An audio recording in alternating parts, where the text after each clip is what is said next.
You know, I love podcasting. I have since 2006, back when you had to use like a Dixie cup with string to make the thing work. And that's why I'm so excited that we recently moved Mysterious Goings On to Anchor FM to record our podcast. I gotta tell you, I don't regret it a bit. If you haven't heard about Anchor, it's the easiest way to make a podcast. Let me explain. First of all, it's free. There's creation tools that allow you to record and edit your podcast right from your phone or computer. Anchor will distribute your podcast for you so it can be heard on Spotify, Apple Podcasts, and many more. And you can make money from your podcast with no minimum listenership. It's everything you need to make a podcast all in one place.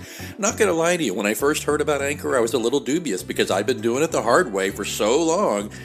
But I got to tell you, it's very easy. Use a Stripe account. Get sponsors. You're not paying monthly hosting fees. The sound quality is great. The distribution is phenomenal. Friends, download the free Anchor app today if you want to start your own podcast, or go to anchor.fm to get started. Remember, you heard it here first on Mysterious Goings On.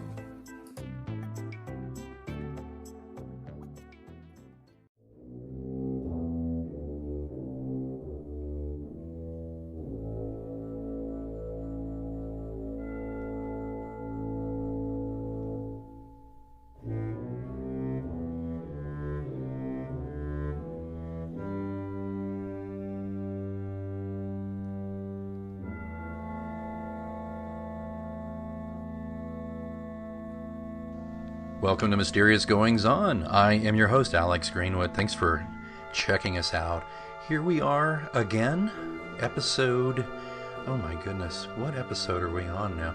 It seems like forever since we last spoke, although I know that the last time we spoke about the unfortunate hurricane damage that was being done to the setting of many a John Pilot story and book, Key West, and the adjoining environs. We talked about that quite a bit. That was episode 29, and well, here's episode 30. I'm so excited, and in just a moment, we've got a great guest. We've known him to grace us with his presence and humor and great insights about writing many a time. Jason McIntyre will be joining us shortly. I wanted to do a couple of house cleaning things while we were getting started here. First thing, I know at the end of that last episode, chapter 29 as I call it, that I had mentioned that we would talk about the F word on the next episode. And we're not going to talk about the F word. The F word being failure. We're going to talk about how failure has actually encouraged and inspired me to go on as a writer and in many other aspects of my life, because frankly, I failed way more than I've succeeded. But, you know, it's not going to be a downer. We're going to do that one. It's going to be, I think, a good look into the ways that creative failures can create some pretty spectacular results when you pick yourself up and keep moving.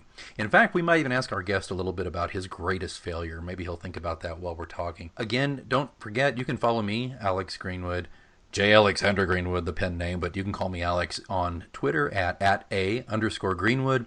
And don't forget the John Pilot Mysteries Facebook page. Just look for John Pilot. That's Pilate Mysteries on Facebook. And the mothership, Mysterious Goings On, is actually at pilotscross.com. That's PILATESCROSS.com. And you'll find our blog and our store. If you want autographed John Pilot merch, you can order it right there at a low, low price. Holidays are upon us almost. It's almost Halloween time, as a matter of fact. So you want to get some autographed books to give to grandma, grandpa, aunts, uncles. Just give it to somebody you love. Well, then again, if you don't love them, maybe it's a good idea. I don't know. So I'm hearing something, and I think it's got to be our guest, Jason McIntyre. Well, come in. Hi. Did you order a pizza? I did. Does it have Canadian bacon? Of course. That's all I bring is Canadian bacon and maple syrup. I don't put the maple syrup on the pizza, though. People don't like that. Jason McIntyre, welcome back to Mysterious Goings On. Why, thank you. I appreciate you having me back. Yeah, just to let everybody know a little bit about you. You're the #1 Kindle suspense author, ranked #1 for the Night Walk Men. You've had bestsellers on The Gathering Storm and Shed, plus the multi-layered literary suspense of Phthalo Blue. Your short fiction has appeared in numerous magazines and won several awards. But again, his debut novel, On the Gathering Storm, is cited by readers as a, quote, uncomfortably thrilling, unquote, read, and it's earned McIntyre a spot in the top 20 debut authors for the Goodreads Choice Awards. Dag, man.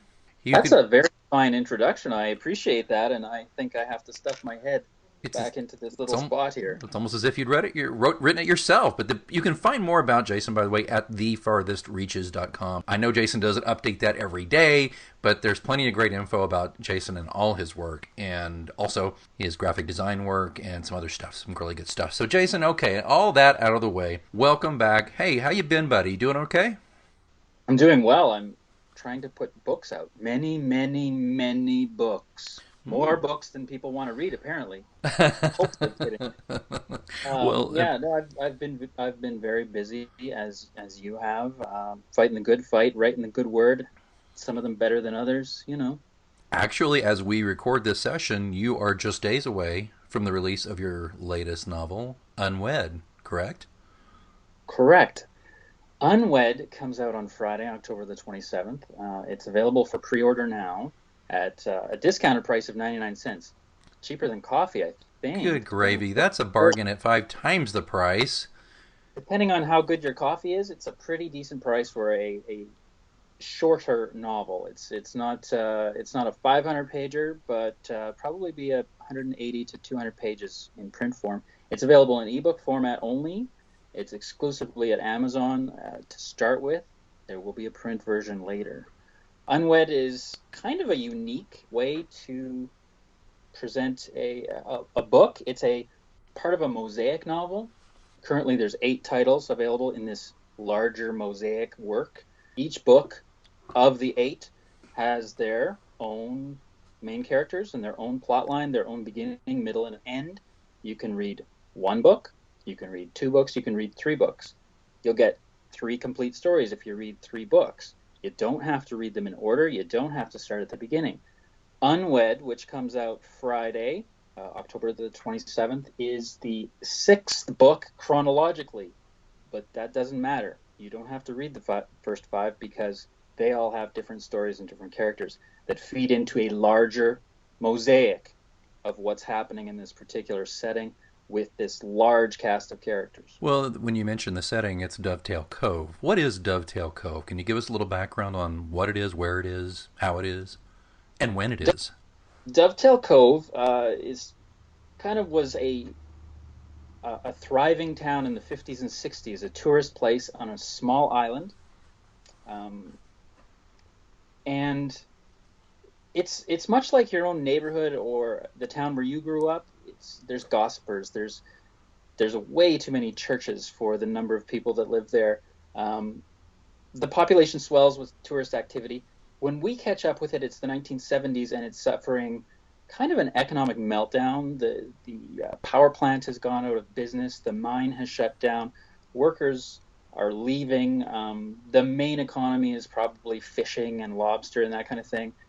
So we have an interesting mix of well-to-do folks and those that are kind of on the lower spectrum, close to poverty. So it offers a great chance to kind of visit all the different aspects, society in a microcosm, if that's okay. And it's interesting because while the fictional town and the island is technically Canadian, it's populated as well with lots of Americans, and the overriding genre is kind of Americana, if I may, like a gothic horror literature kind of a feel for the town and these stories.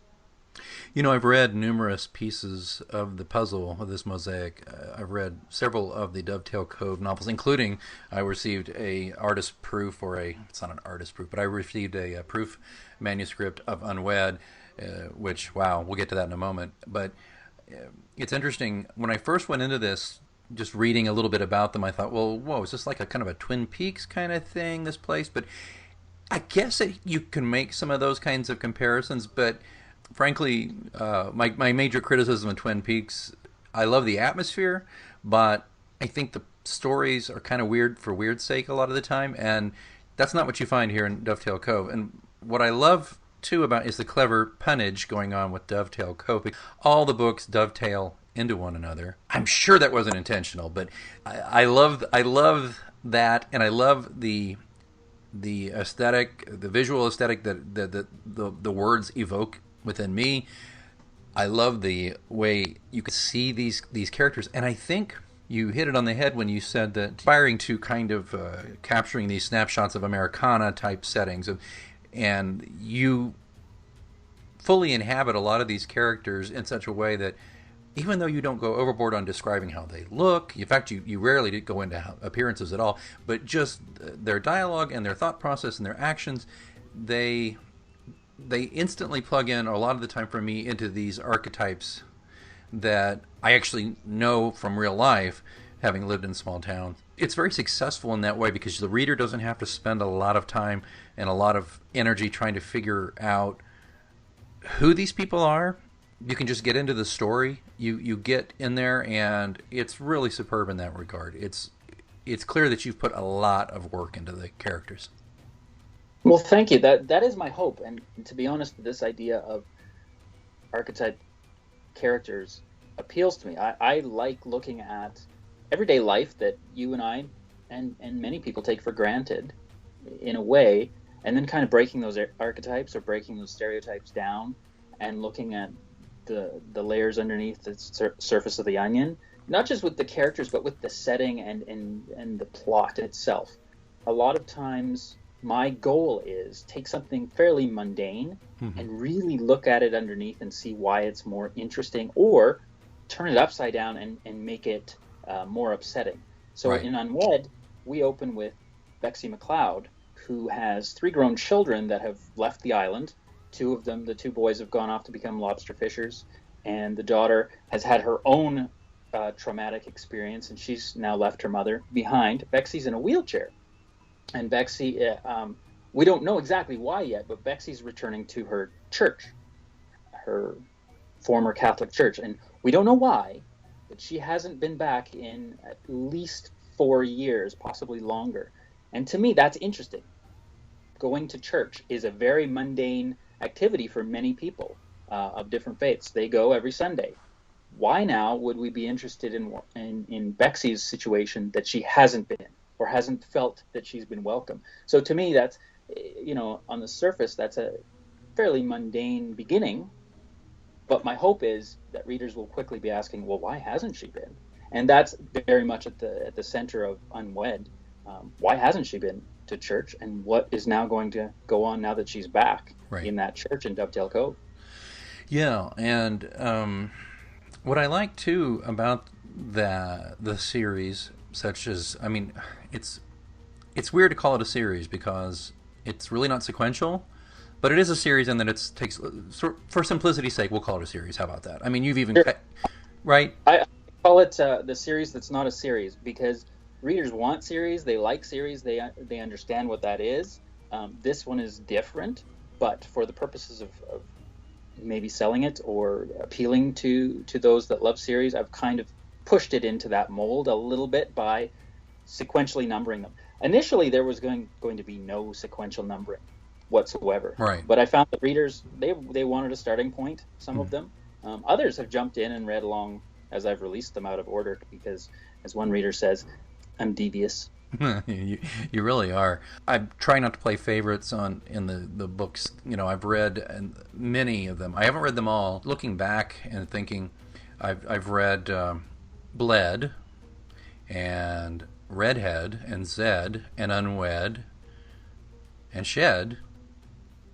You've read most of them. I think. Wow. Oh my gosh. I think I have. I think the only one I haven't read is Fled, I guess. I think so, and you've read Dread as well. Have I read them all? That's no way. You've read them all except for Fled. Yes, sir, you have. That's it. Yeah, Fled's the one I haven't read. Or you're a really convincing liar. Well, no, I definitely have. But here's the thing. You may have noticed a theme here. The titles all have the Ed sound in them. Yes, and there is not a single book called Ed, and there is not a single book called Ted.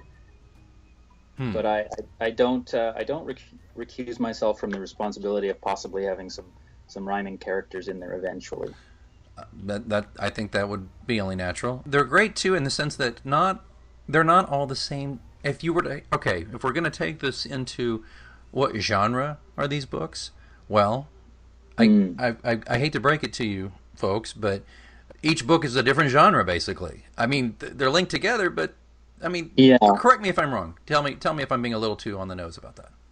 No, you're right, spot on, and that's good. Out of 8 books, and there's going to be a ninth and a 10th.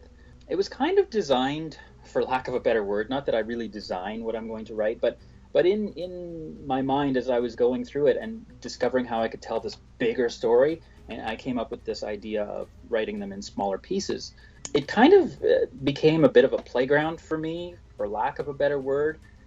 I wanted to write a bunch of different kinds of genres before I kicked the can. And this model that I kind of came up with afforded me the opportunity to do that. So, I mean, we have, just glancing here at the list, we have a fairy tale, we have a psychological suspense, we have a noir kind of crime drama, we have what I would loosely call a romance. Unwed is kind of a soap opera. It has those elements to it.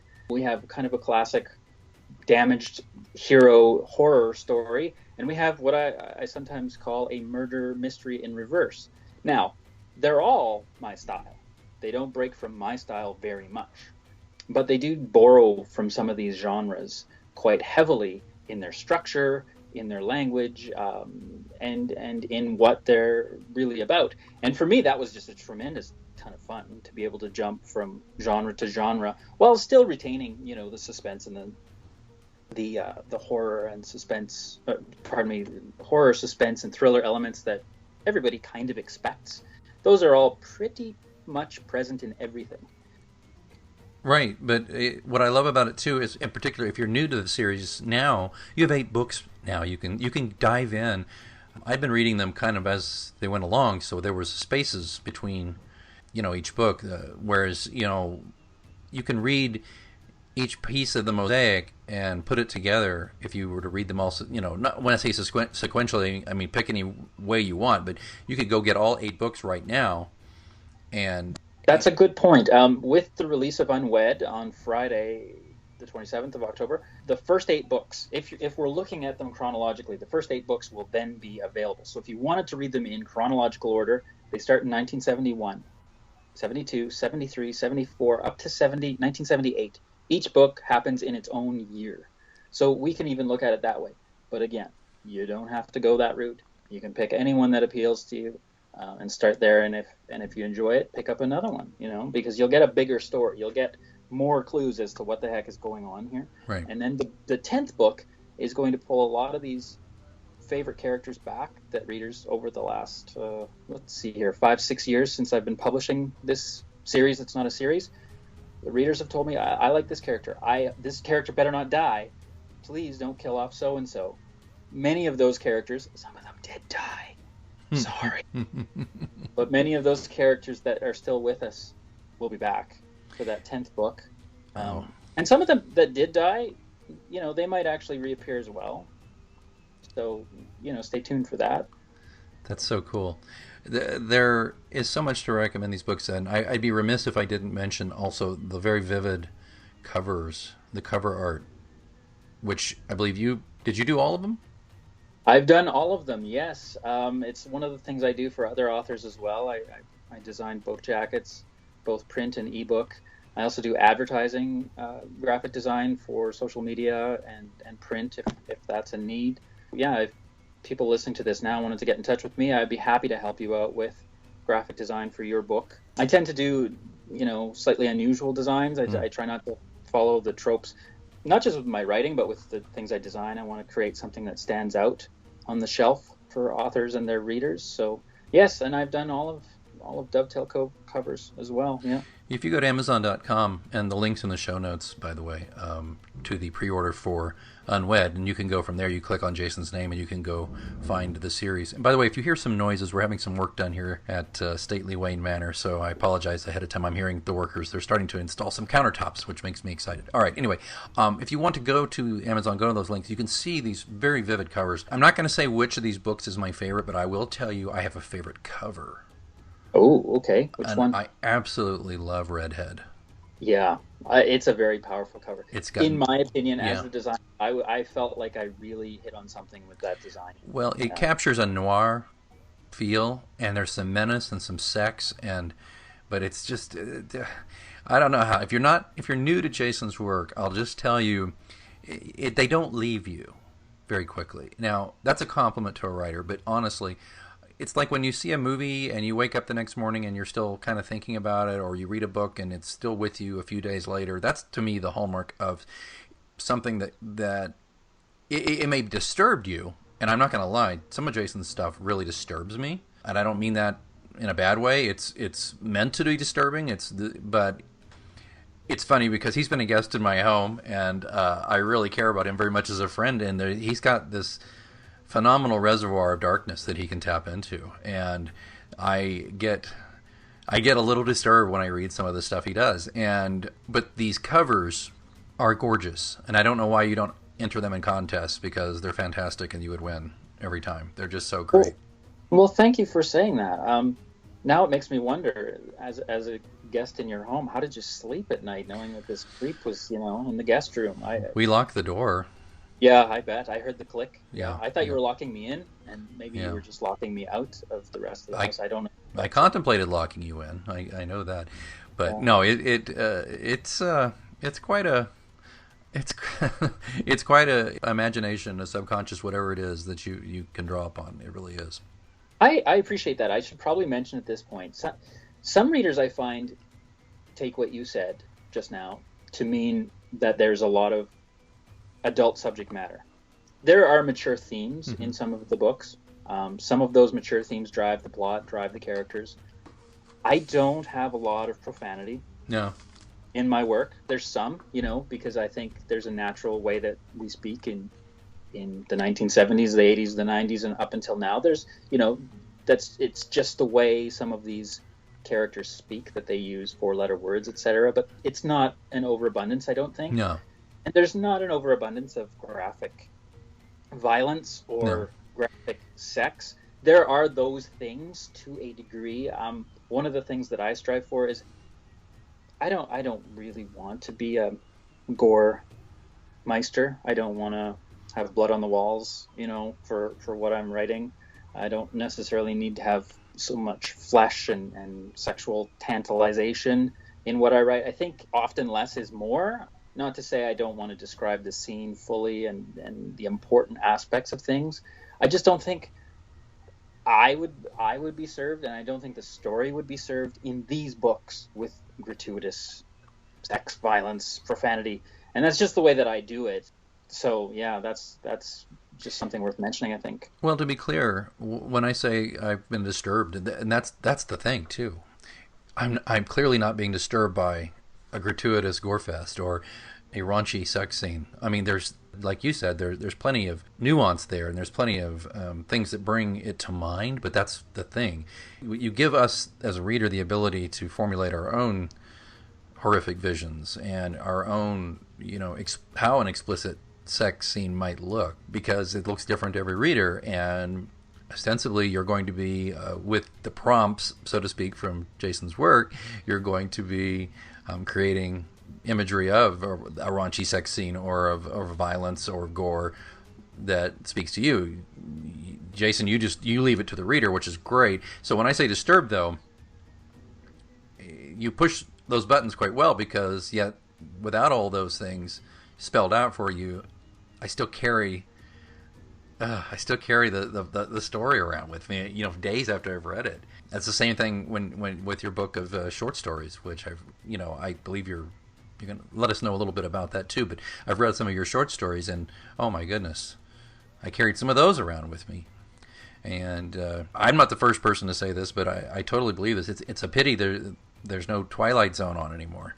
I just think you'd be excellent. You'd be an excellent writer, if not showrunner, of the Twilight Zone, because you really do nail so many things with your work. You really do. Great storytelling. Well, thank you. I appreciate that. Yeah, that's my hope, is that I'm using an efficiency of words to hopefully invoke or evoke, I guess is the word, evoke in a reader some sort of response. Somebody said that one book was guttural or visceral. That's a word that gets thrown around a lot in indie publishing and big name publishing. Visceral. Yeah. I actually, my hope is to actually write visceral work that actually punches people in the gut without necessarily ripping open a gut, if you know what I mean. I don't necessarily need a reader to visualize or see blood and guts to think about heavy repercussions, physical repercussions, mental repercussions. And I love when a reader says exactly what you said. So I appreciate that a book stayed with me, even though it wasn't, like I've said, gore and extreme fiction in that way. I like to do the extreme part of the fiction in the reader's head. That's my hope. And if I'm succeeding at that, then I'm firing. I'm firing on all cylinders if I can do that. I think you truly are. It's always exciting to know that there's another Dovetail Cove book on the way, and I'm a little nervous now that I know there's only 2 left. Well, that's interesting. So 1979, which is the last year of this decade of the 70s and the last year of the decade of the Dovetail Cove books, has another book, and my hope is to put that out in November, December. I usually don't advertise dates, because if I don't make them, I don't want to set anybody up for expectation and then fail to meet it. I'm fairly certain that the 9th book, 1979, which has a title but it's not revealed yet, will be out November or December. The 10th book is a giant book. It is the longest thing I've ever written because it pulls in all of these characters. So yeah, it will be the final Dovetail Cove book, but it's going to be, I'm hoping, as long as all the other 8 or 9 books combined. Almost as long. Good Lord. It's going to take some time to get, the final draft and final edits and that kind of thing ready. So I can't say for sure when. My hope is early next year for that book. But fans, I don't really like that word, but readers of the series to date who've enjoyed it, some of their favorites will be back. And I'm hoping they will not be disappointed by the massive conclusion to this story. No, I think that people, particularly if you've read all of the preceding books, that last book is going to be a whopper that you're just ready to do it. I'm excited too because I've not. You typically write novellas or shorter novels, as you said, or short stories. So I'm really interested to see, this really, this epic book that you've come up with. And so is it all done? Are you basically, or is the series done in your? I mean, is it done? I don't mean is it all published? Obviously, it's not. But is it all done? It's done. Yeah, I've written the final, the end on the 10th and last book of Dovetail Cove. Wow. Some of the 10 are novels, full-length novels. They're a little shorter than say a Stephen King work or something. It tends to write long books. But yeah, within this world, many of them are considered a novella, which is less than 50,000 words. Mm-hmm. For some readers, they're not going to know what that means. That would be less than 150 pages, maybe. Yeah. Considered a novella. So yeah, and then the 10th, yeah, it's ginormous and it's finished. It's got to go through the process of publication, though, right? Which, as you know, Alex, includes, proofing, before all of that, editing, extensive editing, beta reading, which is where an author or writer will send out preview copies to a group of trusted confidants and readers and whatnot. Alex just put up his hand. I would love it if you pre-read the book, Alex. I want to. Find all my mistakes. That's the other thing that's tricky. I'm writing about a decade that I barely know, right? I was born into the decade of the 70s, but I have no conscious memory of the 70s. So there is a ton of research that goes into this. There's things that I've gotten wrong that beta readers have corrected. Rotary telephones and different technological advancements, songs that weren't actually released yet. Those kinds of things can be looked at quickly. But there's a kind of a gut memory that people who lived through a time have that somebody who didn't can't always get right. So I count on beta readers to help me with some of those things because some of them are older than I am, and I'm not poking anybody in this room, but I've had just a tremendous time playing in this era of the 70s. It was a simpler time, no smartphones. That's a huge challenge with writing Oh, tell me suspense and about it. mystery fiction in 2017 is the smartphone. You can find out anything on a smartphone in your pocket. How can you write suspenseful stuff It's well without, you know, if books didn't have suspension of disbelief now in 2017, they'd only be 5 pages long because people would just, call up the other character and say, well, the killer's on his way. But of course, in 1976, you can't do that as easily. So there's a bit of more leeway, I find. I think I've spoken previously about that in my John Pilot mystery series. A lot of it takes place in Cross Township, which has had a devil of a time getting good cell service. That's because it takes place within the last 10 years. So, but I've cheated quite a bit. And my next John Pilot novel, there's basically the smartphone is starting to come into the.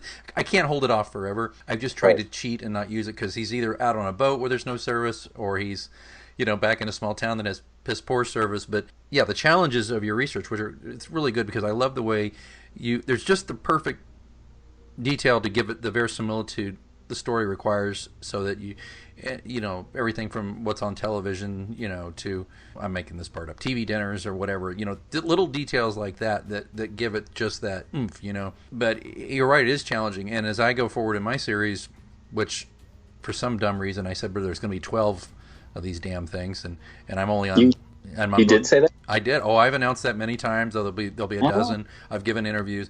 Yeah, and I'm on book 6 right now, it may take the rest of my life, but I will get them done. Unlike you, I'm not as prolific, and I don't write as quickly. And I've always admired that about you. Is not only do you write quickly, but you write extremely well. It's exciting, and I wanted to make sure that as we wrap up here, that I told the listeners of Mysterious Goings On about what's going on with you. I could talk to you forever, but I know we don't want to wear people out, and you've got stuff to do. You've got a book to get out, but is there a couple of things you want to remind folks about?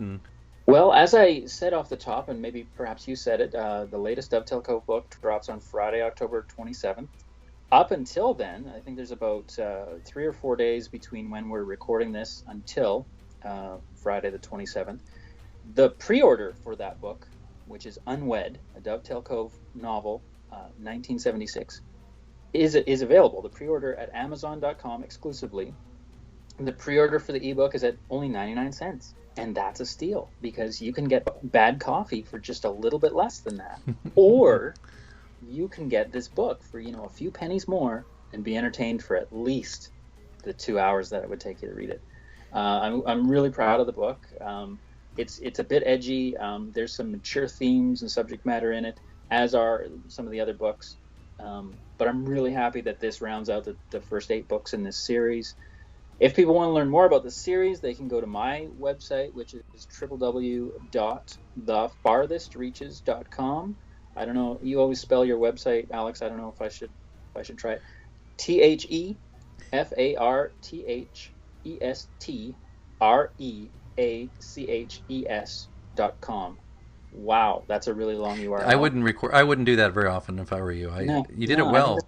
I think that's the first time I've ever done it, and I didn't read it. Well, I do. I spell mine because pilot. Everybody thinks it's Pilates or pilot, like an airplane pilot. So I have to spell it. Yeah, and So go to the Farthest Reaches. The link will be in the show notes too. You know what I'm going to do though, real quick before, and also if they want to get a hold of you, if you're an author and you're interested in a fantastic book cover, how do they get a hold of you? Well, my phone number is I'm kidding. Again, you can go to The Farthest Reaches. I have a page on there called Graphic Design. You can click on that, and that will allow you to send me an email. If you don't want to do that and you're on Facebook, I'm at Jason McIntyre on Facebook. Also Twitter, it's Jason C. McIntyre on Twitter. You can ping me in any of those places, and I will respond to you and help you out with that. Or tell you a great spinach dip recipe. I'm really, really proud of my spinach dip recipe. Well, I'm looking forward to having that, and I'm gonna have to mention too that folks, I put my money where my mouth is. The next book in the John Pilot series, coming out very shortly, was was created by Jason McIntyre, and I think you're going to love it. It's really exciting and fun, and captures the book. Yeah, it's explosive. I'll just say that. Yeah. Ooh, nice tease. Thank you very much. Yeah. I'm going to leave you with this about Unwed. It's January 1976, and Bexley McLeod gets roped into helping Dovetail Cove's retired doc as he deals with St. Dominic's latest problem. Having tangled with the town's church-going community for years, Bexley knows she shouldn't get involved. Wheelchair-bound after an accident left her paraplegic, she might be the least sensible choice. Trouble tends to follow the widow, and the last thing Bexley needs is confrontation. But now she's finding herself enamored with the young woman she's helping. Bexley may just have to go toe-to-toe with one of the most prominent members of Dovetail Cove's upper crust, and its head priest. In Unwed, a Dovetail Cove novel. I've read it. It's great. It's a great introduction to the series, but you can't go wrong with any of the other 7 books. I really recommend it, folks. Jason, anything else before we cut this one loose? Just to mention, there's absolutely no Canadian bacon in my spinach dip recipe. That's really the only thing. If listeners can come away from this half hour or however long we've spoken with one idea, it's that Canadian bacon is fantastic, but it does not go in the spinach dip. Yeah, that's true. And little known secret about my Canadian friend, he doesn't like maple syrup. He gags on it. I do. It's just a personal preference, and quite frankly, I'm tired of everybody sending me maple syrup because I'm Canadian. I don't understand. Yeah, why? Make fun of my accent. That's fine, but stop sending the maple syrup. Watch, I'm gonna actually get some readers sending me maple syrup or coupons or something. It's hilarious because you live in the land that invented it practically, and they're sending it to you. The maple leaf is right there on the flag. I look at it every day. You know what I mean? So, Oh man, that's hilarious. But, the irony, right? The irony. It's like, I also hate cold weather too. I don't like that. That's something else. Well, it'd be like people sending me as an American author, I don't know, hot dogs or something. I mean, Sure. No, I can get them here. It's all good. Yeah, exactly. Right. Well, listen, folks, this has been so fun. Jason, thank you for being on the show. Thank you. Thanks for having me back 75 times. It's my pleasure. Only chapter 30. I've only been here 30 times. Yeah, but we'll get to 75, and we'll have you back again soon. Oh, Jason, one last thing. One last thing. What would you consider to be your greatest failure as a writer? Taking bad advice, probably.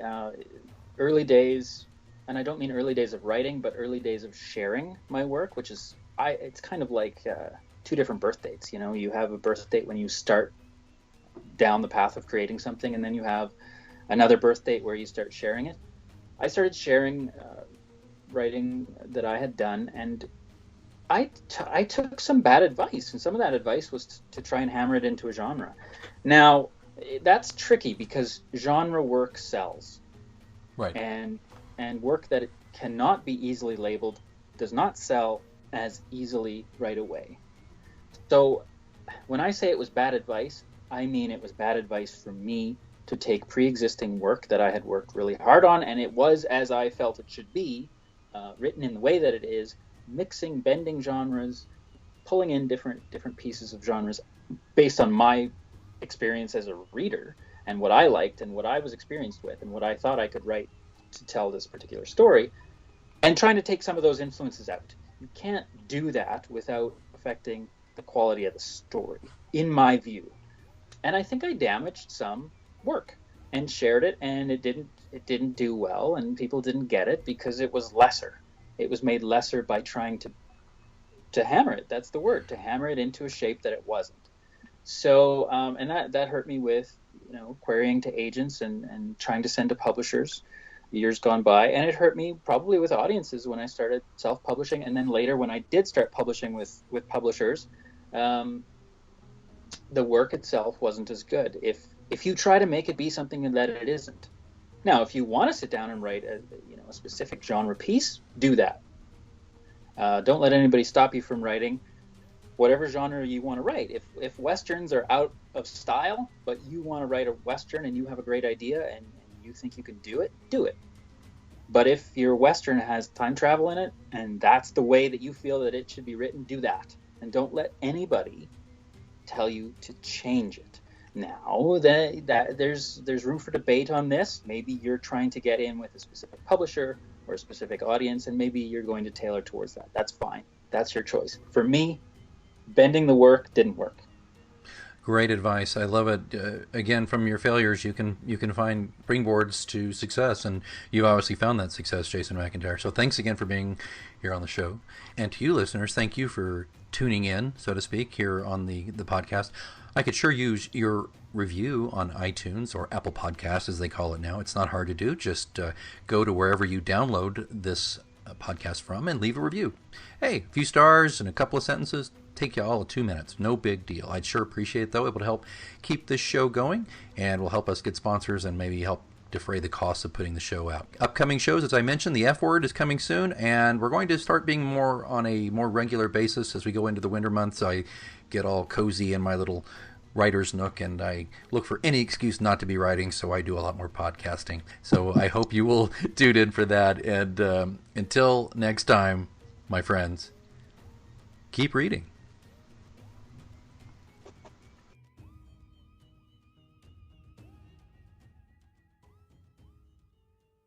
Do you like to have your lobes stroked with the best information and analysis of Star Trek Deep Space Nine? Want to learn that Dabo is more than Cam Newton's touchdown dance? Interested in discussions of Clayton Endicott III from Benson morphing into a pail of metallic goo? Then tune in to Audio Umox, the seminal DS9 podcast. Your hosts, Simon Van Gelder and John Christopher, will drink Tranya and discuss life and all things Deep Space Nine, endeavoring to boldly cover all 176 episodes. Download the Umox podcast on iTunes or Google Play today, and make sure to follow Simon and John between episodes on Twitter at Umox Podcast. That's the @ sign, then OOMOX. Podcast. That's Audio Umox, where an eargasm is only a podcast away. Get a credit card that gives you what you need now. A low interest rate on everyday purchases and a place to transfer high interest rate balances. The PenFed Gold Contactless Card is our lowest interest rate credit card. You can even earn a $100 statement credit when you spend $1,500 in the first 90 days. Join PenFed, and together we can help you keep more of what's yours. Visit penfed.org/goldcard. To receive any advertised product, you must become a member of PenFed, insured by NCUA. It's a great time to get a great deal on a new car when you get approved for an auto loan from PenFed. Our Powered by True Car rates are as low as 1.39% APR on new vehicles. Finance for a longer term to lower your monthly bill. Plus, take up to 60 days to schedule your first payment. Join PenFed, and together we'll keep you moving forward. Anyone can apply. Visit penfed.org/auto or call 1-800-247-5626. To receive any advertised product, you must become a member of PenFed, insured by NCUA.